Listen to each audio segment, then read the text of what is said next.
العالمین والصلاۃ والسلام السید الانبیاء والمرسلین۔ میرے محترم اسلامی بھائیوں اور بہنوں، آج ہم ایک ایسے موضوع پر بات کرنے جا رہے ہیں جس سے ہر انسان غافل رہتا ہے، لیکن یہ حقیقت ہم سب کے بہت قریب ہے، اور وہ ہے موت۔ سوال یہ نہیں کہ موت آئے گی یا نہیں، سوال یہ ہے کہ ہم تیار ہیں یا نہیں۔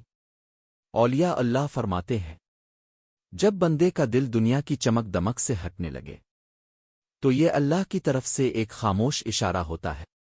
جب مال سے دل بھرنے لگے، محفلوں سے تنہائی بہتر لگے، دل عبادت کی طرف مائل ہو، تو سمجھ لو اللہ بلا رہا ہے۔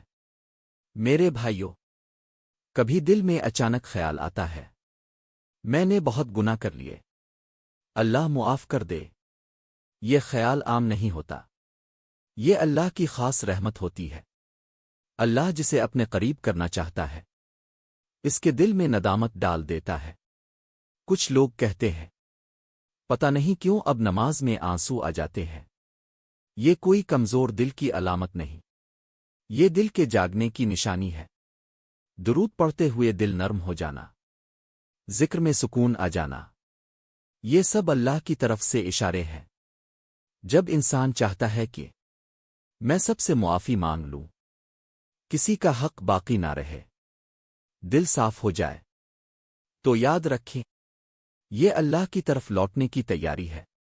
سے بڑی خوش نصیبی یہ ہے کہ زبان پر ذکر آ جائے، درود شریف عادت بن جائے، کلمہ دل کے قریب ہو جائے۔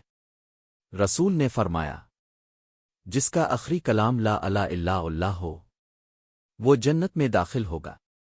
میرے بھائیوں، یہ نشانیاں ڈرانے کے لیے نہیں، جگانے کے لیے ہیں۔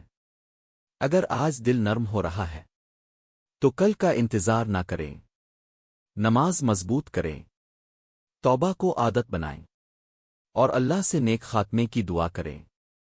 اللہ ہمیں غفلت کی موت سے بچا، ہمیں توبہ والی زندگی عطا فرما، اور ایمان پر ہی دنیا سے رخصت فرما۔ آمین رب العالمین۔ اگر یہ بیان دل کو لگا ہو تو کسی ایک شخص تک ضرور پہنچائیں، اور اولیاء و دین کی باتوں کے لیے چینل کو سبسکرائب ضرور کریں۔